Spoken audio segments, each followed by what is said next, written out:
살펴볼 내용들은 스칼라의 기울기입니다. 자, 스칼라라고 하면 크기는 이때 방향은 없는 물리량이죠.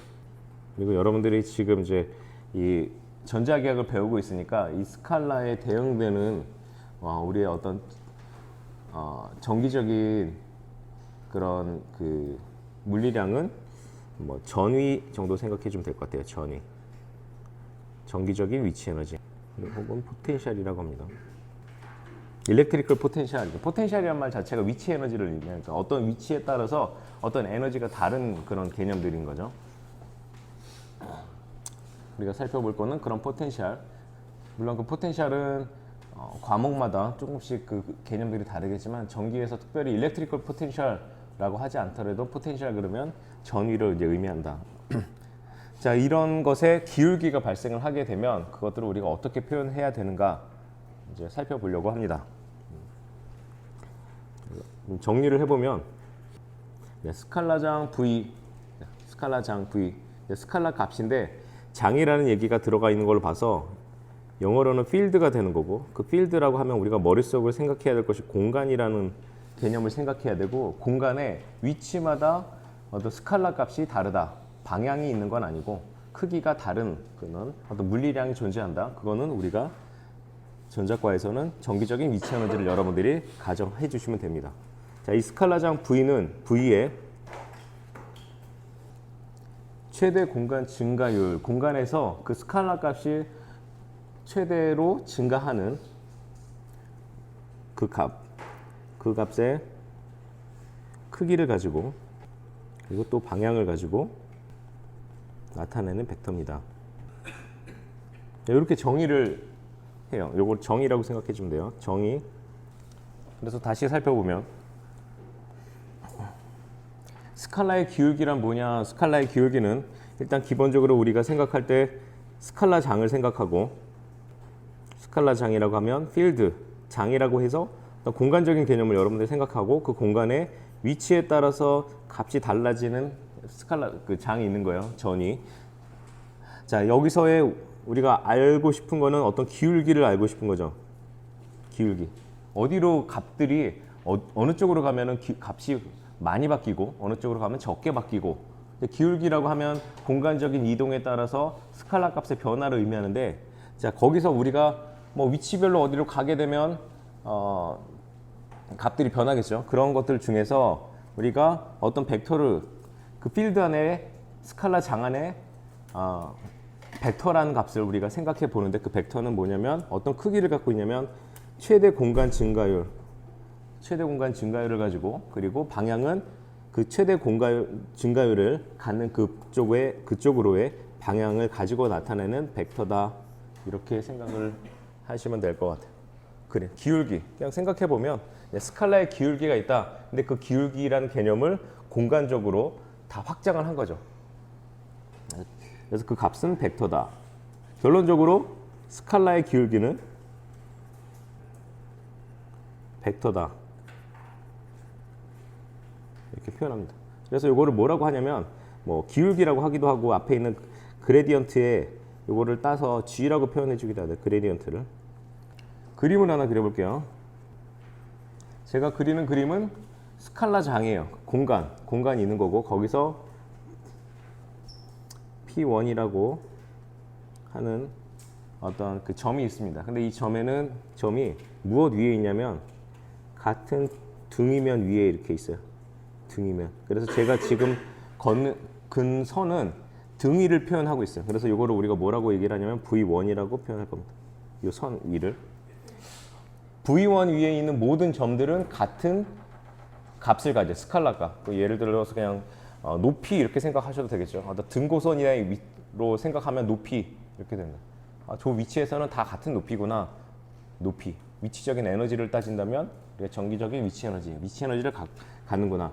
근데 여기서 살짝 이동을 하게 되면 우리가 얘네들을 감싸고 있는 요거를 우리가 또 다른 값 V2를 갖는 등위면, 등위면들을 우리가 그리게 되면은 지금 V2로 표현할 수 있습니다.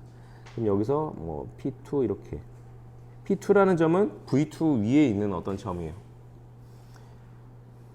P2는 V2 위에 있는 임의의 이렇게 점입니다. 이렇게. 그리고 또 뭐 하나 더 그리면 이렇게 하나 더 이렇게 선 있으면 얘를 우리가 뭐 V3 이렇게 그릴 수도 있죠.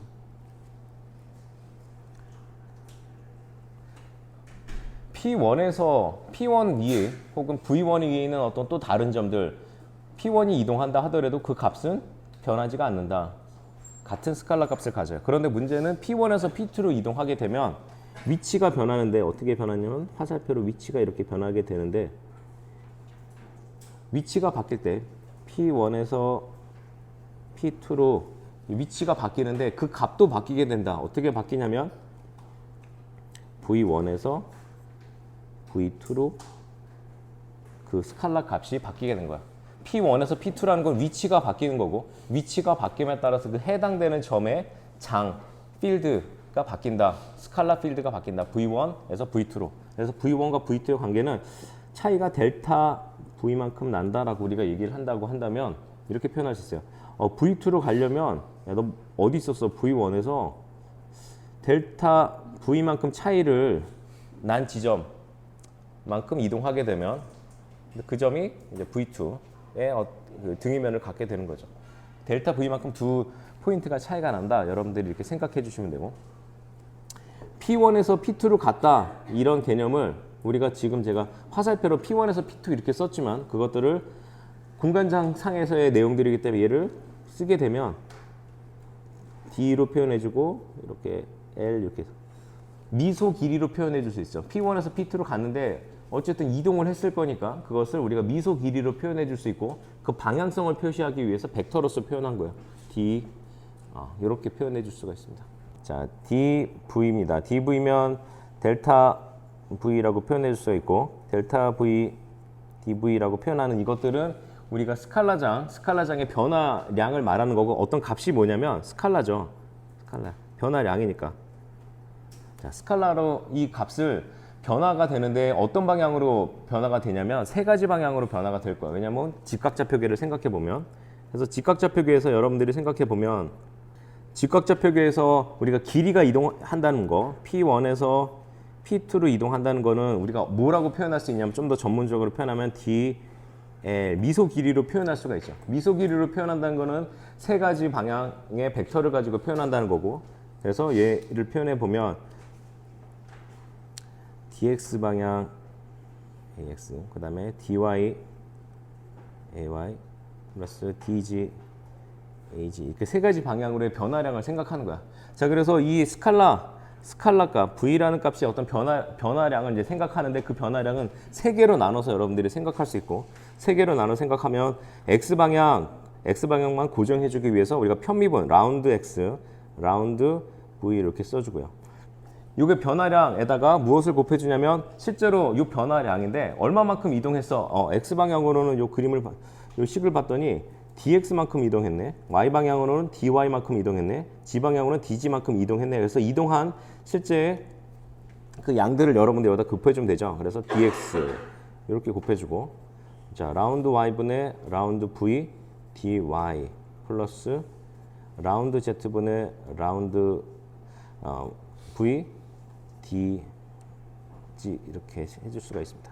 자, 여기서 좀 드는 의문 중에 하나가 라운드라는 것과 d라는 거랑 dx, dy 자 라운드 x라는 것과 dx라는 거는 뭔가 이거 되게 상당히 유사해 보이는데 그렇죠? 유사해 보이는데 이 두 개들은 서로 연산이 더 이상 될 수는 있는 상태는 아니에요. 라운드가 들어가면 편미분을 이제 생각하는 거고 그래서 여기서 이렇게 지워질 수가 없다는 거 자, 여러분들이 꼭 그건 하나는 기억을 해두세요. 자, 이렇게 됐습니다. 이 전체 값은 뭐냐면 스칼라죠. 여전히 스칼라야. 벡터가 전혀 들어가 있지 않은 형태예요. 벡터가 들어가 있지 않은 스칼라 형태입니다. 자, 스칼라 형태인데 이것들을 제가 이제 표현을 하려고 해요. 어떻게 표현하려고 하냐면 우리가 스칼라를 벡터로 표현하는 방법이 하나 있는데 그 방법이 아주 간단한 겁니다. 어떤 거냐면 그냥 1이라는 게 있어요. 어떤 1이라는 스칼라 값이 있는데 야 이거 벡터로 좀 표현해봐 라고 한다면 야 스칼라 값을 어떻게 벡터로 표현해? 벡터 중에서 오퍼레이터 그 연산자가 있는데 그 중에 내적이라는 애는 같은 것끼리 내적을 하게 되면 그 값이 코사인 같은 방향이니까 코사인 세타가 1이 돼서 코사인 0도 같은 방향끼리 하게 되면 결국 1이 돼. 이런 성질을 알고 있죠. 그죠? 같은 단위 벡터들의 내적은 1이다. 이런 걸 알고 있잖아요. 그래서 야 1이라는 스칼라를 벡터로서 이렇게 표현할 수 있어. 단지 그렇게 표현하기 위해서 우리가 내적이라는 걸 써야 돼. 내적은 어떤 기능을 갖고 있냐면 벡터의 연산을 스칼라로 만들 수가 있으니까 만약에 내가 스칼라를 가지고 있으면 벡터의 연산들을 써서 표현하고 싶어. 벡터를 갖고 그럼 내적이란 기호를 쓰면 되겠네. 여러분들 이렇게 생각할 수가 있죠. 자, 그렇게 돼서 지금 보시는 요 왼쪽 파트에 있는 요게 지금 어떤 스칼라 값을 갖는 값이잖아요. 그렇죠? 전체적으로도 마찬가지고 이게 될 수가 없다라고 했어요. 이거 오해할 수가 있겠네. 이렇게.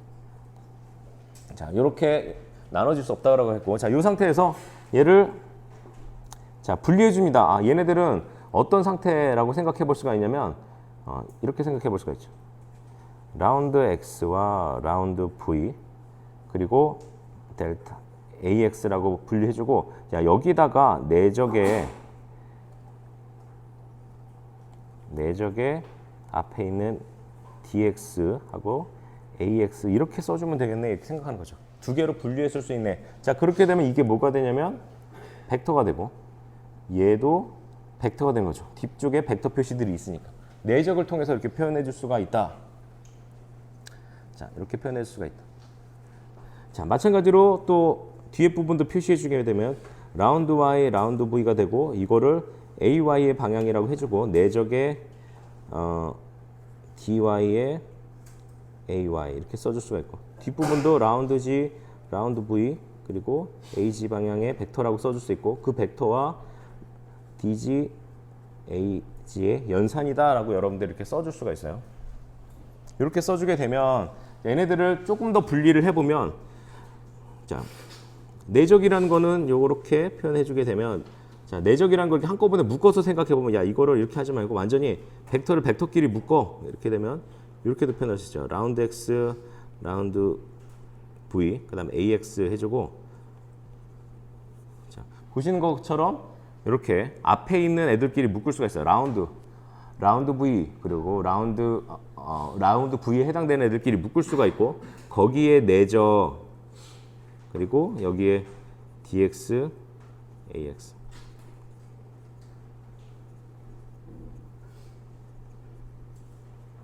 이렇게 묶을 수가 있어. 이게 왜 묶어지지? 라고 생각이 들면 여러분들 이런 거 생각해 보시면 돼요. a 내적 b 플러스 c 이거 한번 구해보세요. 이것들은 어떤 법칙이 성립하면 a, b 플러스 a, c 이런 식으로 내적이 분배 법칙이 성립하니까 지금 이렇게 된 상태에서 이거 이렇게 되나요? 그죠? 이렇게 될 것 같은데 이렇게 묶어줄 수 있다. 여러분들 생각하시면 될 것 같아요. 자, 이렇게 묶어주고 났더니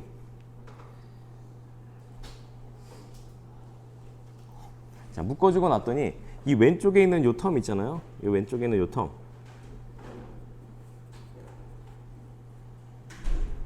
왼쪽에 있는 요 텀을 우리가 뭐라고 정의를 하느냐면 얘를 그레디언트로 정의하는 거야.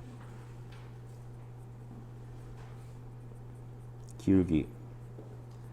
또 어떤 옛날 책 같은 경우는 경도라고 기울어진 정도 뭐 이렇게 해서 경도라고 표현하는 경우도 있어요. 그레디언트 이렇게 표현해 줄 수가 있습니다. 이렇게. 그래서 이거를 G라고 표현해 주면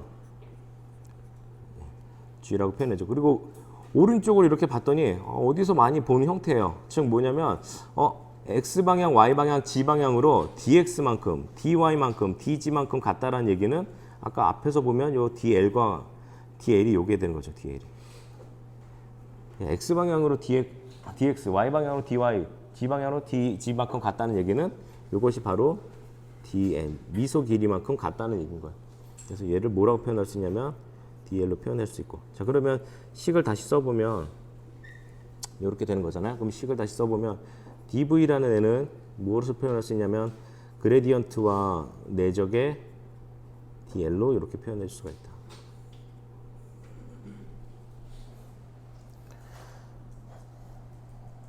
이렇게 표현해 줄 수가 있고요. 내적으로서 표현할 수 있습니다. 근데 내적이라고 하면 우리가 또 내적의 또 다른 성질을 통해서 무엇을 알 수 있냐면 이거를 한번 구해볼래? 그러면 이거 내적 구하려면 g 그레디언트의 절대값 크기 여기다가 dl이라고 하면 우리가 단위 벡터를 의미하는 거니까 dl의 크기는 이렇게 하게 되면 요건 얘는 1이죠. 얘가 1 써주고 얘네들의 코사인 세타 값 세타가 의미하는 건 미소 길이의 변화량과 그리고 그 그레디언트의 그레디언트 그 벡터의 어떤 사이각을 우리가 이제 생각을 해주면 이렇게 표현을 해줄 수가 있고 자 그러면 이거를 또 이렇게도 쓸 수가 있어요. dv 그다음 dl은 g의 코사인 세타 이렇게 쓸 수가 있다.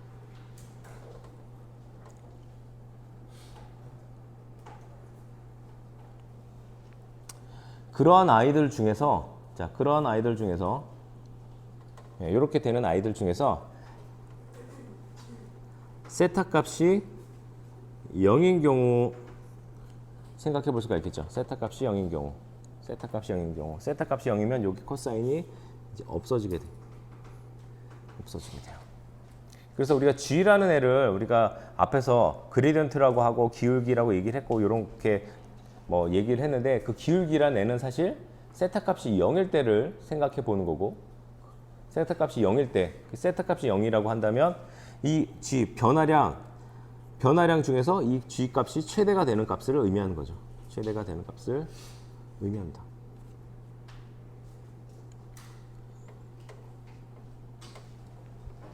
그래서 정리를 좀 해보면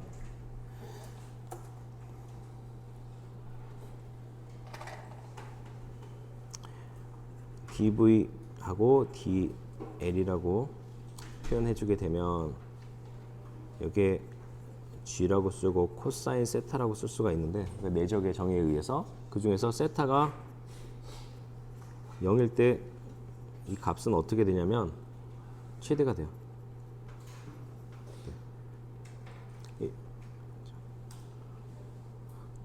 그러니까 여기 이 값은 세타가 0일 때 최대가 되는 거죠. 즉 어떤 얘기냐면 즉 벡터 g와 dl이라고 하는 미소 변이가 같은 방향일 때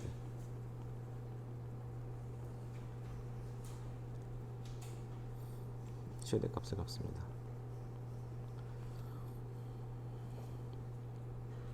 이거를 정리를 해서 보면 dl이라고 하고 dv라고 표현해 줄 수 있는데 이 값이 맥스가 되는 값은 우리가 g라고 표현해 줄 수가 있다. 이렇게지. 그래서 그레디언트라고 표현하는 거는 이제 앞으로 이런 값들 위에서 g라고 표현했는데 이 값들이 여러 가지 값들을 갖출 수 있겠지만 그 중에서 최대가 되는 값을 우리가 그레디언트라고 얘기를 하자. 변화율이 최대가 되는 값을 이렇게 그레디언트라고 얘기를 하고 이제 이런 그 값이 최대가 되기 위해서는 여러분들이 생각할 때 이 안에서 생각해 볼 때는 이렇게 되는 거죠. 위 값이 변하는데 dv라고 변하는데 dl이라고 하는 거는 미소 길이인데 이 미소 길이가 미소 길이 어떤 크기를 생각해 보면 이 값이 최대가 되기 위해서는 요거 고정이 되어 있다라고 생각한다면 자 P1에 아까 V1에서 V2로 갈 때 dv 값은 델타 v가 고정이 되어 있다라고 생각해 보면 우리가 어떻게 값을 가져야 얘네들이 최대가 될 수 있을까? 즉 위에서 말했던 것처럼 그러니까 g와 dl이 서로 같은 방향일 때 최대 이렇게 여러분들이 생각할 수도 있고 또 이 수식적으로 생각해 보면 이 dl의 요 값이 절대값이 최소가 돼야 되겠다. 그렇다는 얘기는 dl이 최단거리여야 된다는 거죠. 최단거리. V1과 V2로 갈 때 그 최단거리를 여러분들이 생각해 주면 돼요.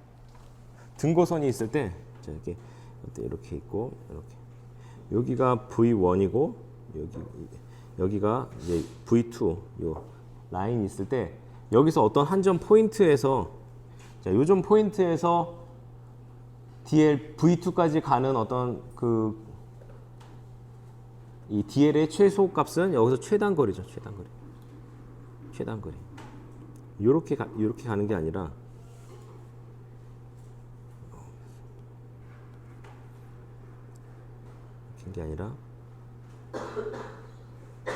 이것들이 DL, 여러 가지 DL이 존재할 수 있죠. 여기서 이렇게도 갈 수 있고, 이것도 뭐 DL 일 수 있지만 그 중에서 여기서 이렇게 최단 거리로 가려면 요 점에서의 접하는 선에서 직각으로 출발한 점이 최단 거리다. 그래서 얘를 그 중에서 그래서 DN이라고 표시합니다. N이 의미하는 법선 벡터를 말해요.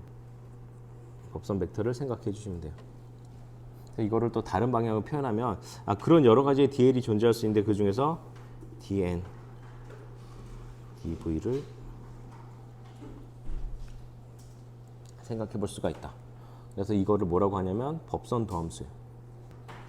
자, 도함수라고 하면 여러분들이 함수를 미분하면 뭐가 되죠? 이렇게 물어보면 그러니까 저 같은 이런 전자공학과 사람들한테 자, 함수를 미분하면 뭐가 되죠? 라고 하면 저는 뭐 아무 생각 없이 혹은 여러분들도 아마 그럴 수 있어요. 우리가 전공 자체가 전자공학이다 보니까 그러면 뭐라고 얘기하면 함수를 미분하면 기울기요 이렇게 대답하잖아요. 그러면 수학을 전공하시는 분들은 이 친구들 너무 개념이 없구나 이렇게 생각을 할 수 있죠. 왜냐하면 우리는 항상 미분은 기울기라고 배웠으니까. 근데 전문 용어로 그 사람들은 함수를 미분하면 그거를 우리가 도함수라고 해요. 그 사람들은 전문 용어로는 도함수. 의미는 이게 기하학적으로 어떤 기울기를 의미하니까. 그래서 이 도함수라고 하면 함수를 미분했을 때 생기는 함수를 의미한 거고, 자, 법선 방향으로 미분했을 때 그 변화량을 미분했을 때 그런 함수를 dn분의 dv 이렇게 생각을 하시면 될 것 같습니다. 자, 그레디언트라는 말은 우리가 어떻게도 표현해 주냐면 기울기 v 이렇게 해주고 하기도 하고, 혹은 뭐 그레디언트 v 이렇게 표현해 주기도 하고, 영어로는 또 그레드 v 이렇게도 표현해 줘요. 이렇게도 표현을 해 줍니다. 이것도 어떻게도 표현해 주냐면 얘네들을 델타 v라고도 이렇게 표현해 줍니다.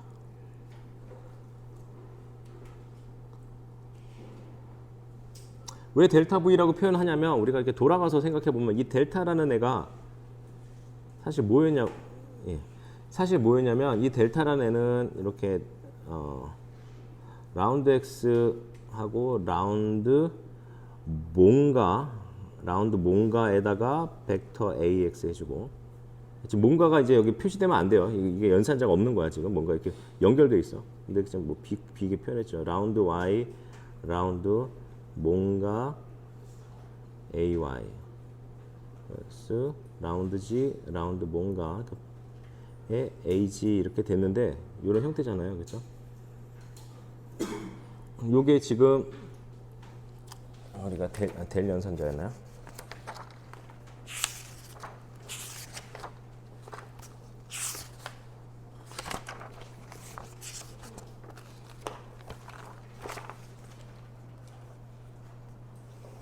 그렇죠. 뭐 요런 형태였죠. 그렇죠? 요런 형태에 우리가 지금 해줄 거는 뭐냐면 여기에 V를 만들어주고 V를 그냥 넣어주다 보니까 얘는 그냥 얘에 V 이렇게 써주고, 이렇게 써주면 우리가 지금 이 빈칸이라고 말한 부분에다가 V를 넣어주자라고 해서 V를 넣어줬더니, 그렇죠? V를 넣어주게 되면 그 형태가 마치 우리가 요 정리한 이 형태가 되는 거죠.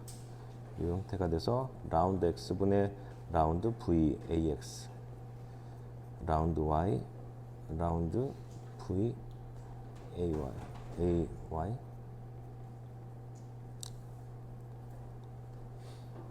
자, 이런 식으로 되니까 델 연산자를 써서 표현하자.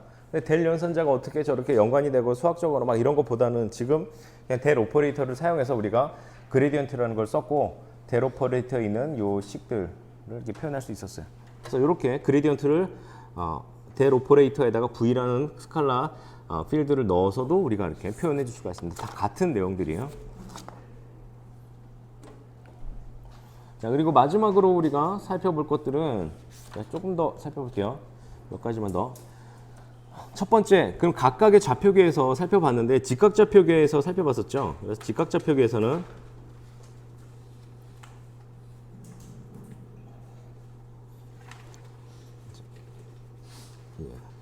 델 V라고 하는 그레디언트는 어떻게 표현하냐면 x 방향으로의 라운드 y 요 변화량 이거를 의미하는 거고 y 방향으로의 편미분 값을 그리고 g 방향으로의 편미분 값 이제 이렇게 여러분들이 생각해 주면 되고 여기서 당연한 내용이지만 자, 여기에 잊어버렸을 수도 있어요. 스칼라장이에요. 자, 스칼라장을 이렇게 표시를 해주면 요거는 델 오퍼레이터고 델 오퍼레이터인데 델 오퍼레이터가 중요한 게 아니라 델 오퍼레이터에다가 뒤에다가 스칼라장을 표시한 요것들은 우리가 뭐라고 표현하냐면 그레디언트 V 디언트 V라고 얘기를 해주고 혹은 그래도 V라고 해주는데 자, 이 값들은 뭐가 된다? 얘는 벡터다. 벡터인지 어떻게 하냐면 여기에 단위 벡터들로 표현이 된 거잖아요. 단위 벡터. 직각좌표계 살펴봤고요. 자, 두 번째 이거는 유도하진 않습니다만 원통 좌표계. 자, 그래드 V라는 거는 이번에는 로 방향으로의 변화량에다가 A로 그리고 파이 방향으로 변화량 그런데 보통 여기서는 우리가 자, 로를 바깥으로 빼주죠. 파이라는 건 각성분이니까 각성분에는 어떤 길이가 들어가 있지 않고 그렇지만 변화량 실제로 길이의 어떤 의미를 생각해주면 앞에 어떤 이 값들이 존재해야 되는데 이거는 이제 우리가 이전에 그렇게 유도를 했었어요.